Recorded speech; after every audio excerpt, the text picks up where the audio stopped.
آج میں آپ کے ساتھ صوفیہ کرام کا ایک بڑا ہی انمول راز شیئر کرنے جا رہا ہوں۔ اگر آپ اپنے دل کی دنیا بدلنا چاہتے ہیں تو یہ ویڈیو اسپیشل آپ کے لیے ہے، اس لیے آخر تک لازمی دیکھیں، کیونکہ آج آپ جو کچھ سیکھیں گے وہ انشاءاللہ آپ کی لائف چینج کر دے گا۔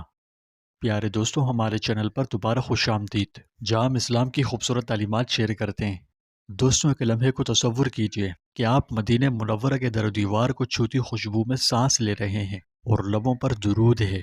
جو ہی آپ نے پہلا درود اپنی زبان سے ادا کیا، آپ کی روح نے ایک برقی رشتہ مصطفی سے جوڑ لیا۔ یہی اسپیشل لمحہ ذہن سازی یعنی مائنڈ شیپنگ کا پہلا زینہ ہے، جو اندر سلگتے انگاروں پر ابر رحمت بن کر برسنے اور بے قرار دل کو قرار دینے کے لیے دل پر دستک دیتا ہے۔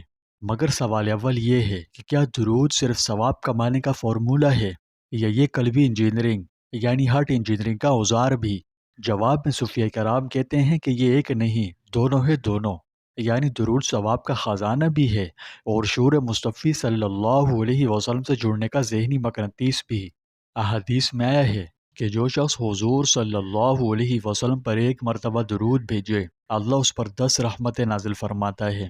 اس کی تفسیر میں مفسرین کرام کہتے ہیں کہ یہ رحمتیں دل میں سکینے کا خاموش کوڈ ڈال دیتی ہیں، اور اس کی تصدیق جدید سائنس سے بھی ہوتی ہے۔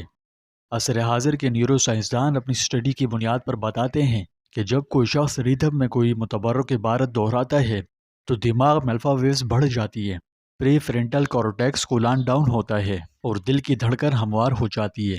مطلب درود کا روحانی فیض علماً بھی ثابت اور سائنسی سطح پر بھی لائق مشاہدہ۔ سبحان اللہ! صوفیہ کرام ہی کے بقول ذہن سازی یعنی مائنڈ شیپنگ کے 3 اہم اصول ہیں، اور اگر انہیں پا لیں، انہیں اپنی زندگی میں شامل کر لیا جائے تو اس کی دماغی صحت طویل عرصے تک برقرار رہتی ہے اور وہ شخص بیماریوں سے بھی محفوظ رہتا ہے۔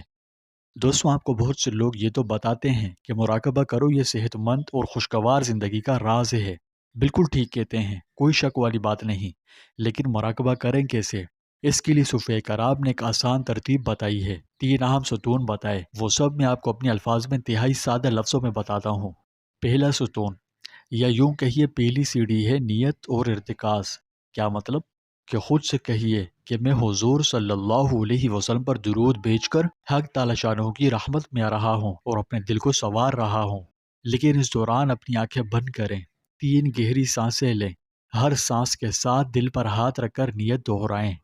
دوسرا ستون، ذرا دھیان سے سمجھیے گا، یہ صوفیہ کرام کا خاص ہنر ہے، اسی لیے اسے صوتی ہنر یعنی تجوید پلس ردم کہا جاتا ہے۔ اس کے لیے الفاظ صاف ستھرے اور واضح، مخارج درست اور ردم یکساں رکھیں، اور 3x3 کا فارمولہ لگائیں، یعنی ہر لفظ کو 3 حرفی سیکشن میں توڑ توڑ کر 3 سیکنڈ کے وقفے سے پڑھیں۔ تیسرا ستون تخیل مصطفی صلی اللہ علیہ وسلم ہے، یعنی قلبی اسکرین پر دل میں خیال ہی خیال میں تصور کیجئے سبز گنبد روضہ رسول صلی اللہ علیہ وسلم کا، اور اپنی من پسند خوشبو کو پرسکون انداز میں محسوس کریں۔ یاد رہے، اس سب کے دوران آپ نے 10 مرتبہ درود پڑھنے ہیں، اور ہر 10 درود کے بعد 5 سیکنڈ مکمل خاموشی اختیار کریں، اور اس میں صرف حضور صلی اللہ علیہ وسلم کو سلام پیش کیجیے۔ سلام کے بہت سے کلمات ہیں، آپ جو چاہیں پڑھ سکتے ہیں، ٹھیک ہے؟ یہ تو میں نے آپ کو صوفیاء کی زبانی کچھ ترتیب بتائی، لیکن اب آگے کا منظر ذرا اور بھی توجہ سے سنیں اور سمجھیں۔ اس عمل سے پہلے اپنے آپ کو جسمانی طور پر تیار کریں۔ اس مقصد کے لیے باوضو حالت، سیدھی کمر، گردن جھکی ہوئی اور کندھے ڈھیلے چھوڑ دیں۔ اگر ممکن ہو تو عطر خوشبو کا استعمال لازمی کریں۔ دوسرا کام یہ کریں کہ سانس کے پیمانے کو سمجھیں، پھر عمل کریں۔ اس کی ٹیکنیک ہے 4-4-6، یعنی سب سے پہلے تو 4 سیکنڈ ناک سے سانس اندر لیں، پھر 4 سیکنڈ روک کر درود کا ابتدائی حصہ اللہم صلی ذہن میں دہرائیں، پھر 6 سیکنڈ میں منہ سے سانس آہستہ آہستہ چھوڑتے ہوئے اعلی محمد وعلی آل محمد پڑھیں۔ ہر حرف کو بوسہ دیجیے، صاد کی صفیر، لام کی حلاوت، ہا کی حرارت، سب پر دھیان اور توجہ ہو۔ یقین کریں اگر مخارج درست ہوں تو درود دل میں عجب وائبریشن پیدا کرتا ہے، جو ذہنی رکاوٹوں، پریشانیوں اور تھکاوٹوں کو توڑ مڑوڑ دیتا ہے۔ پھر جب ہر بار تسبیح کے 10 تانے پورے ہوں تو 2 سیکنڈ خاموشی میں قلب کی دھڑکن سنیں، یعنی نہ کچھ پڑھیں نہ کچھ کہیں، بس دل کی دھڑکن کو سنیں۔ یہ چھوٹا سا وقفہ ذہن کو ایسی تاثیر دیتا ہے کہ اگلا درود پوری توجہ کے ساتھ جذب ہو جاتا ہے۔ تو خلاصہ یہ ہے کہ آپ 100 درود کی نشست لیجئے، کانوں کو اپنے الفاظ پر مرکوز رکھیں، مشق کا مقصد آپ کے ذہن میں کیا پڑھ رہا ہوں سے میں کیا سن رہا ہوں کی طرف شفٹ کریں۔ آنکھیں بند، سانس لمبی، تصور کیجیے کہ آپ کے سینے سے نور نکل کر مدینے کی فضا کو منور کر رہا ہے اور روزے اطہر سے پلٹ کر آپ کے قلب کو مزید روشن کر رہا ہے۔ یہی کشش دو طرفہ اصل ذہن سازی ہے، درود بھی ہمارا اور فیض بھی مصطفی صلی اللہ علیہ وسلم۔ ائمہ حدیث نے درود کے کم از کم صیغے صلی اللہ علیہ وسلم اور مفصل صیغے درود ابراہیمی کی فضیلت پر الگ الگ ابواب قائم کیے۔ فقہا کے نزدیک درود ابراہیمی نماز کے اندر فرض رسول ہے، جبکہ نماز کے باہر مستحب موقت۔ امام غزالی نے 40 فی الاصول الدین میں ذکر لسانی اور ذکر قلبی کی طبقہ بندی کی اور لسانی تکرار کو قلبی توجہ کے بغیر نہ تمام قرار دیا، اور معاصر محققین مثلا ڈاکٹر عمر فاروق عبداللہ نے تصوف کی اصطلاح مراقبۃ الحبیب کو نفسیاتی میتھڈولوجی کے طور پر ڈیکوڈ کیا ہے۔ دوستو، علمی مشکافی کبھی کبھار دل کے پھول کو خشک کر دیتی ہے، فقط ریت کی طرح الفاظ دہرانا روح کی پیاس نہیں بجھاتا۔ اصل کمال علم پلس حس پلس عمل کے سنگم ہے۔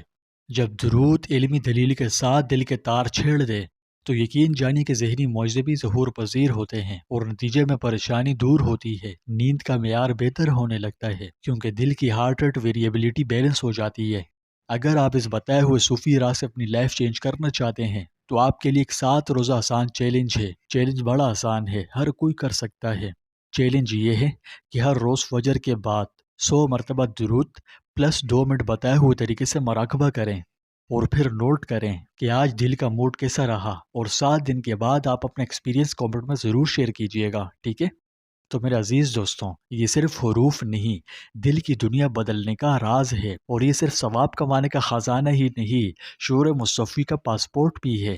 یہ صرف لغوی تکرار نہیں، روحانی اور نفسیاتی ریوائرنگ کا فن ہنر بھی ہے۔ تو کیوں نہ درود کو اپنے ذہن، دل اور عمل کا نغمہ بنائیں، اور جب دل کی راگنی حضور صلی اللہ علیہ وسلم کے تبسم سے ہم آہنگ ہو جائے تو رب کریم کی رحمت کا افق بھی ہمارے لیے واہ ہو جاتا ہے۔ امید ہے ساری باتیں آپ کو سمجھ آ گئی۔ کومنٹس میں لکھیں اللہم صلی علی محمد وعلی آل محمد، اور دوستوں اگر کوئی بات سمجھ میں نہ آئی ہو تو کومنٹ میں بلا جھجک پوچھ سکتے ہیں، ٹھیک ہے؟ یا اگر آپ کہیں تو میں انشاءاللہ اگلی ویڈیو اس سے بھی آسان الفاظ میں بنا سکتا ہوں۔ کہ آپ چاہتے ہیں تو کومنٹ میں ضرور بتائیں۔